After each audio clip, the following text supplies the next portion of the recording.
Hey folks, it's Frithgar here, how you doing? Welcome back to Farming Simulator 22 with our realistic series. Some of the base game ones are narrower, and that really irritates me. They've, quite frequently when they release a DLC pack, you end up with a baler that is narrower than all the others, and that is just absolute crime in my book. It's terrible. It should not be happening. And then you get the mod balers, and the mod balers tend to be in two categories. You've either got them that are set nice and wide and comfortable, and those seem to be few and far between, and then you've got the ones that are designed by people who seem to think that we are actually in real life right here, and the baler cannot be any wider than real life, and if your swath is too wide, you have to go over it with a rake first. I've never seen anyone going over a swath from a combine with just a single swath, just to make it a little tiny bit narrower so that they can then go and follow along behind with a baler and bale it up in a single pass. I've never ever seen that. I've never even heard of that. Now maybe it does happen, rarely, but no one's going to be wasting their time with that, right? It just doesn't it's not cost effective. You wouldn't do it, especially not with a baler. If you go and spend 180,000 euros or pounds or dollars or whatever it is, or 120,000, however much, on a brand shiny new baler, the last thing you're going to want to do is then go into a field from a medium-sized combine, which I've got right here. This is a medium combine. It's not a big combine. And have to have someone go along in front of you with a rake in order to be able to get the straw into your baler. It's just not going to happen. It does not happen. Absolutely not. No way. It does not happen. Apart from, no doubt, there is an exception to the rule somewhere, but generally speaking, it does not happen. So, why does it have to happen in the game? Why do mod creators go to all this time and effort of making a wonderful looking baler? It's really, really good, really well made, and then set the thing too narrow so you cannot pick up the straw off the ground, or the hay after you've gone over it with a big rake, or, you know, all of these. Why? Why do that? What possible purpose could that serve? It's utterly pointless. I cannot fathom why that would be a thing that people would want to do. I mean, if you do really want to do that, then by all means, you do you. But why is it that so many mods are created like that? I just find it just infuriates me. Have I mentioned that it irritates me ever so slightly? I realise I may have kept it quite bottled up, and none of you might actually be aware that such things irritate me a little bit. Let's go round that bale, shall we? But yes, it does actually irritate me a little bit, and this may come as a bit of a shock, because I'm very good at keeping such things completely under wraps and not letting anybody know. So, moving swiftly on, I've got a little bit more baling to do here, and then we need to head over to the other field. Combine is just about to finish the final pass, and I'm about to finish the final pass on this field, except that I left a load of it behind because I only got part of the pass. But I'm going to spin round again. There's a little bit that we missed over there. There's little bits everywhere, to be honest. There's a bit there. There's a bit over there. Helper C has completed their task. There's a bit there. Missed it again. And yes, you should not be turning your baler quite as sharp as I'm turning this one, but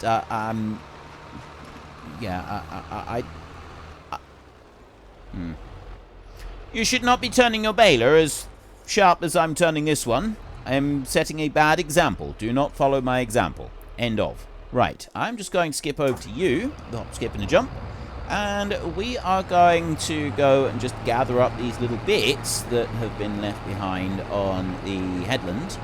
Not so much because I want the straw, but because I want the crop that is being left behind. So I've got 8,063 at the moment.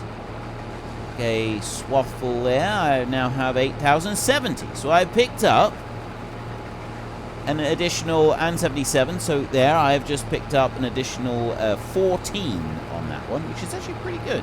That's not too shabby.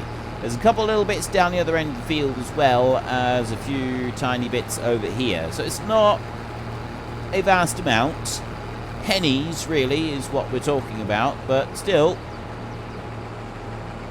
it's better than nothing at all. Grab that little bit there, and another little bit there.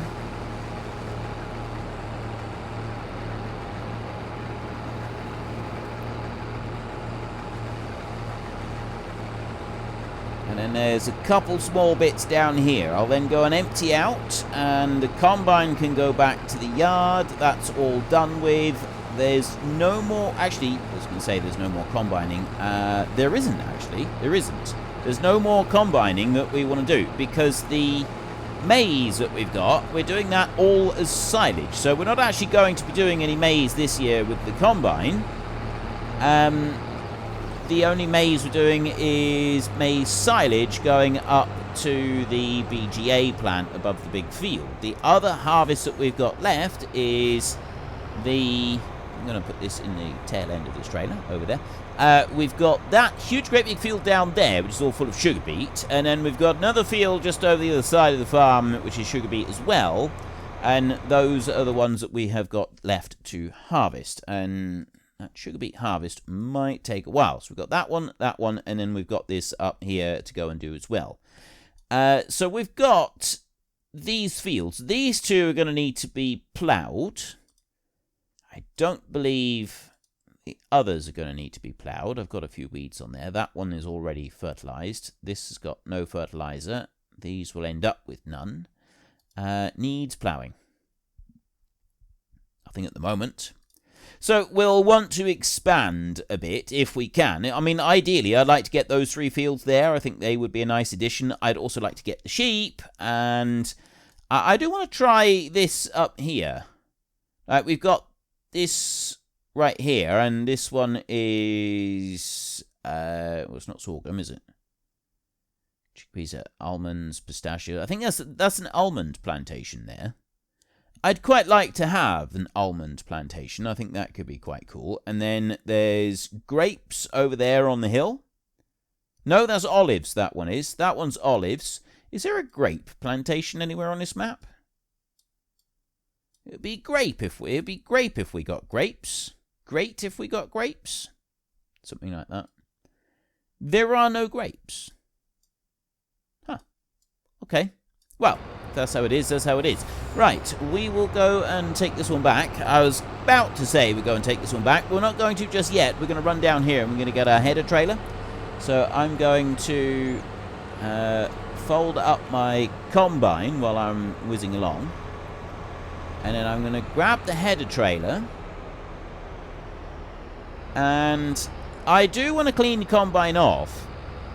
We need to take it back up to the top and we need to clean it all off. But if I do it while I've got it all unhitched, it's not going to work. So I'm actually going to just do that right now because I really love pressing the button, and I was going to press the button on this one anyway. So let's drop you down on there like that. That one going to snap to the thingy? Apparently not. I don't know why it's inconsistent with the whole snapping to the trailer, but it is. It's very inconsistent. Sometimes it does snap to the trailer, and sometimes it doesn't. I'm not quite sure why. It only does the magic snap to the trailer occasionally.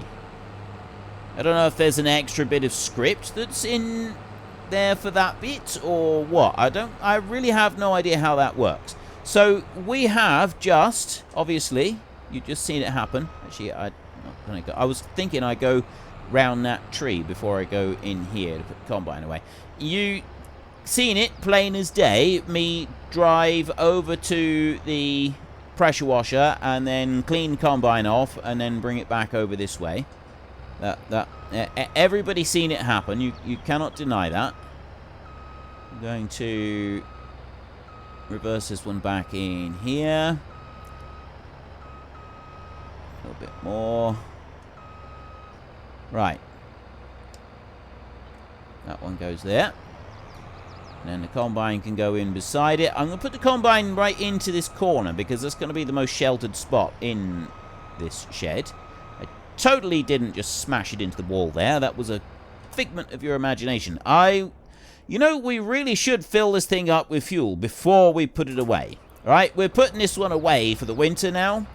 The last thing you would do is leave it with only a part tank of fuel, because the fuel would have the ability to sweat slightly, and that could lead to condensation inside the tank, which is a really, really, really bad thing, and you absolutely do not want that to be happening. So if you're anyone putting a machine away for a long period of time, such as for the entire winter, would normally go and fill that machine up to the very brim with fuel before putting it away. So we're going to drive up here to our diesel tank, and we're going to fill that bad boy all the way up to the very brim, like that.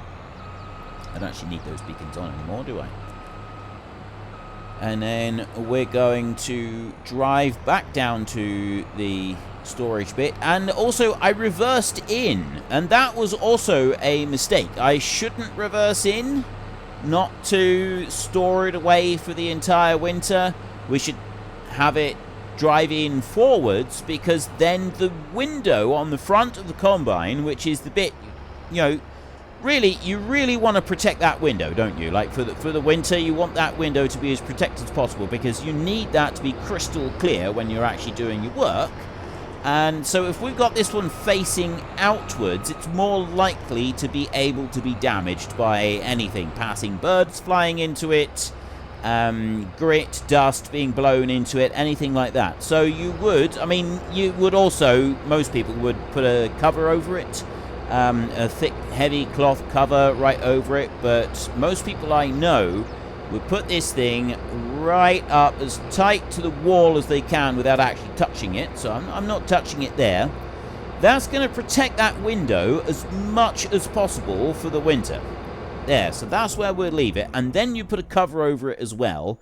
That's protecting the cab as well as you can possibly protect that cab. That combine is now done for the winter. And yeah, most people would also cover them over as well. But we don't actually have a cover in the game, so we can't do that bit. But you get the idea. Now, we have got 52,000 litres of lentils. And we're going to take those up and we're going to put them in storage. Because if we have a look at the actual prices, in here somewhere. Where are lentils? There. So we got 52,000 litres of chickpeas right there. And they go up to 753 a bit later in the year. And then these go up to 818 a bit later in the year, in December. They're currently on 600. And I got 51969 of those. And these got 51836. So pretty much identical yield from these two fields. I don't know which of the two fields is bigger, but I do have a mod. I have this mod. So my farm, we're on field 24. It's field 23, is it? 24 and 23. Right. 23 is 3.3 hectares and 24 is 3.34 hectares. So they are pretty much exactly the same. There is almost no difference in the size of those fields. So it would appear that lentils and chickpeas yield pretty much an identical yield when you are harvesting them. So the only real question that you would be asking is, which one can you sell for more? And the answer to that question is the lentils, I believe. They seem to have the... Let's go forward a little bit more. There we go. Lentils seem to have the better price of the two. That one goes up to 818. This one goes up to 753. But that could just be a one-off from last year. It could actually even out a little bit more. You need to go out and then back in again, and there we go. So we got same off of both fields. I actually really like that. I like that we did get the same, and I like that there is a slight variation in price, so one is worth more than the other. Because that's the thing. I mean, yeah, prices tend to fluctuate year on year, so some years some crops are better than others, and then other years different crops are better, and that's not always reflected in the game. And so basically what they've done in the game in order to try to compensate for that is all the crops, well, there are some crops that are worth more than others, but basically most of the crops are worth roughly the same now. It didn't used to be that way, and you would have, and this always struck me as one of the most ridiculous statements that could, you know, that you could find. I remember when did soybeans first get released? I think soybeans first came out in FS15. I think it was. It might have been 17. I can't remember, but anyway, the beans turned up, and I remember reading on the forum that well, it was more than one person. It was a few people who were complaining about the fact that beans were worth a little bit more than other crops. And the reason they were complaining about it, they said that other crops should also be increased in value slightly to match what the beans are, because by giants making the beans the most expensive crop, making them worth ever so slightly more than the other crops, it meant that all players were being forced to only ever grow beans and never grow anything else. They were being forced to do that because they would not be able to make any money doing it any other way. I never quite understood the logic behind that statement. And I seen that statement turn up in more places than one. This was not a one-off thing. This absolutely was not just a random one-off occurrence. This is something, this was a thing I seen repeated quite a number of times.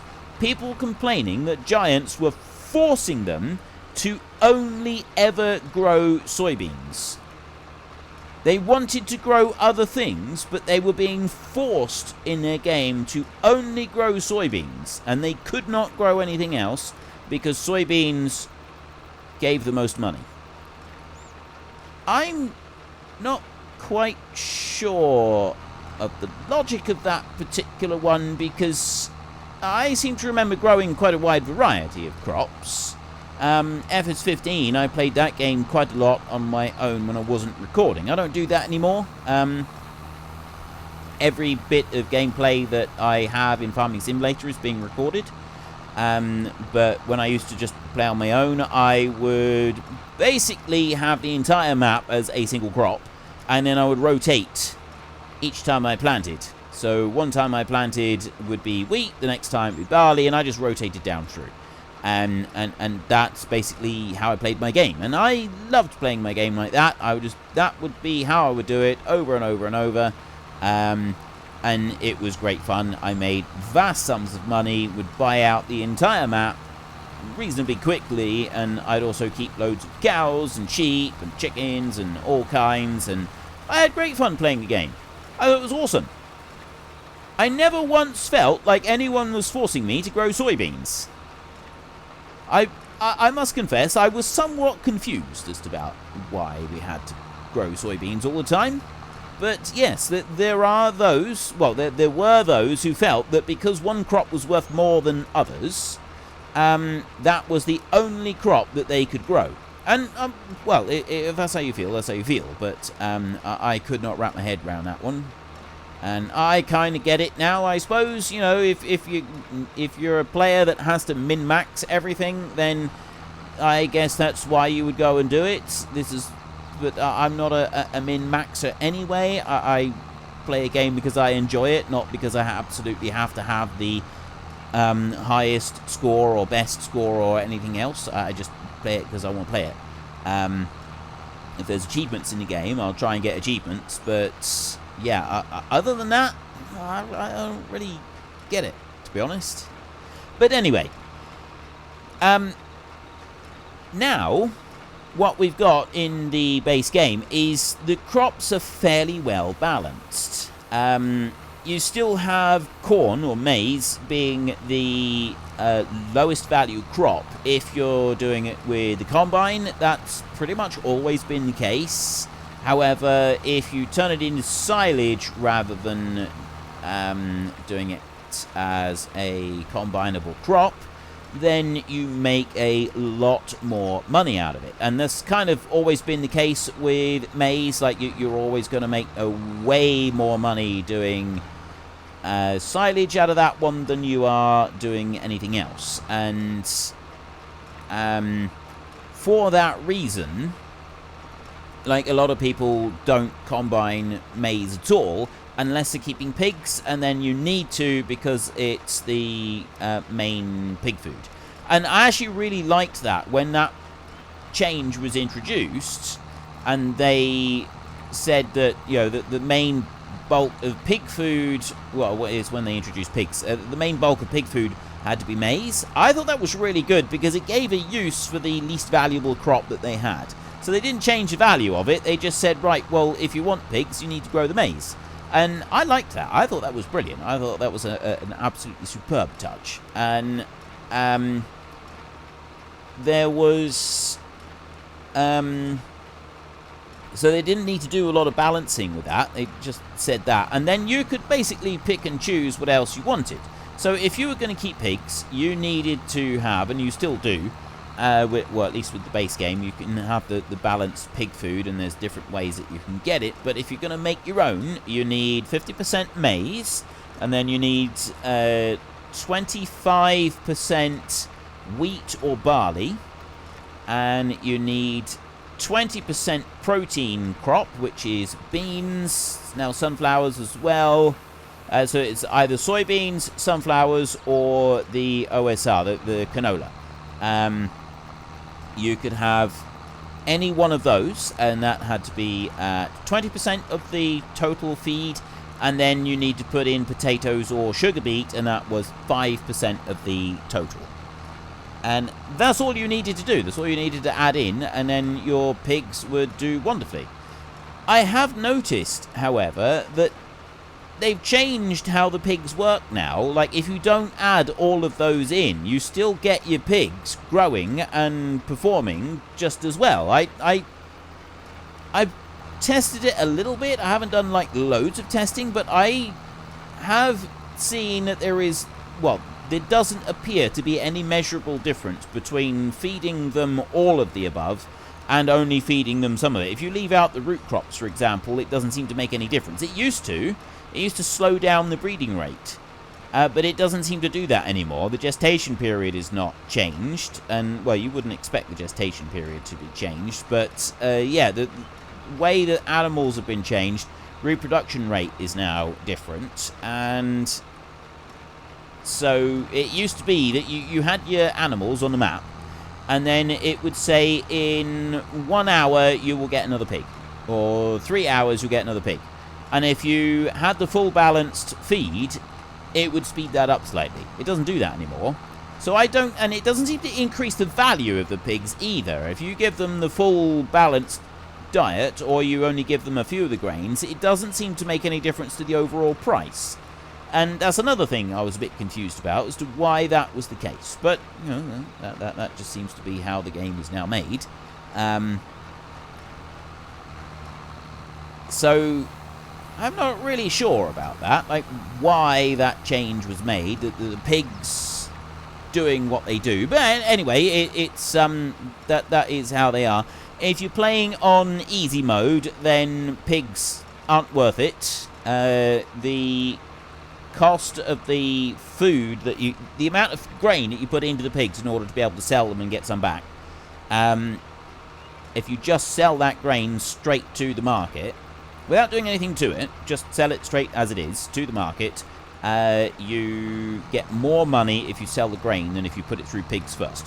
If you're on normal mode, which I think is what we're on here,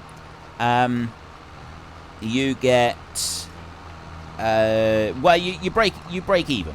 You essentially break even, so it's up to you. If you want to put it through pigs, you'll get the same amount as if you just sell grain as it is. And if you play on hard mode, you make a fortune out of pigs. Hard mode is the way forward if you're going to use pigs. Like that's now the case. But you do need to play them in a very specific way. And what you've got to do is you calculate how many pigs that your pen can take. Now, I have said this before, but this is for people who are a bit newer to the game, don't really know very much about pigs anyway. You get your balanced diet and you stick all of that in for the pigs, and then they're absolutely fine, they're happy, and they're munching away. But how do you properly make money out of them? The most profitable way to manage pigs is to take a look at your pen, and if you have a pen that takes 100 pigs, then at the beginning of each month you buy 10 pigs, and you do this each month until the pen is full. The reason you're doing that is because you want the pigs to be there for 10 months. So what they'll do is they take 6 months to grow and then 3 months to reproduce. So your pigs, after they've been there for 10 months, will have grown into an adult pig from a piglet, and then they will have been there just long enough to get pregnant and produce piglets. So then they produce piglets. So after you've been buying well, you only need to do it 9 times. After you bought 10 new pigs 9 months in a row, on the 10th month you won't need to buy any, because the ones you bought at the very beginning, they will have just had some piglets. At midnight on the 10th month, they will have produced some piglets, so they will produce 10 piglets, and your pen will be full. You'll have 100 pigs. So you go in there and you select the 10 oldest pigs that you've got. They've all just given birth, and you sell those.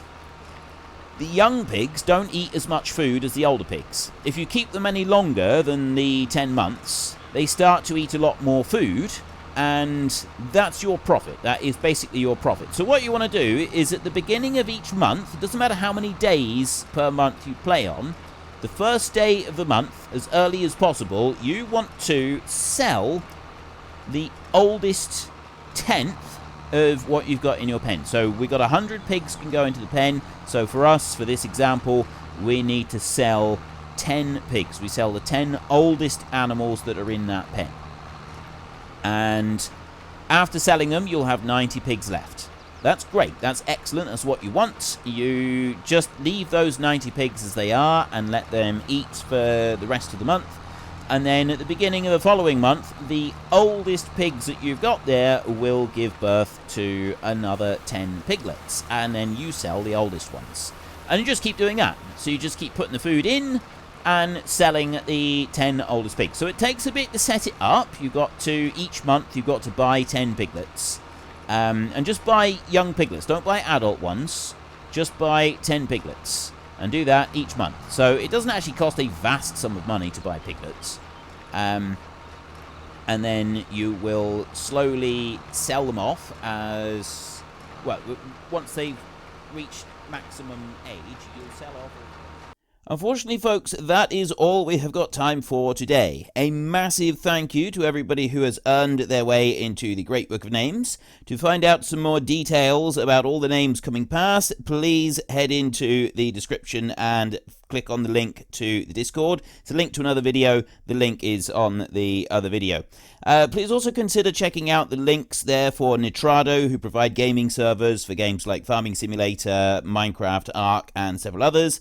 And there's also Fanatical, who will help support your gaming habit by providing you with cheap games and also giving me a small commission on anything that you buy using my link. If you've enjoyed this particular video, then please head down below and give us a like. And if you really enjoyed it, then please tell your friends all about me. Get them to come and watch as well. That would be awesome. And until next time, thank you very much for watching. This is Frithgar. Goodbye, and see you later.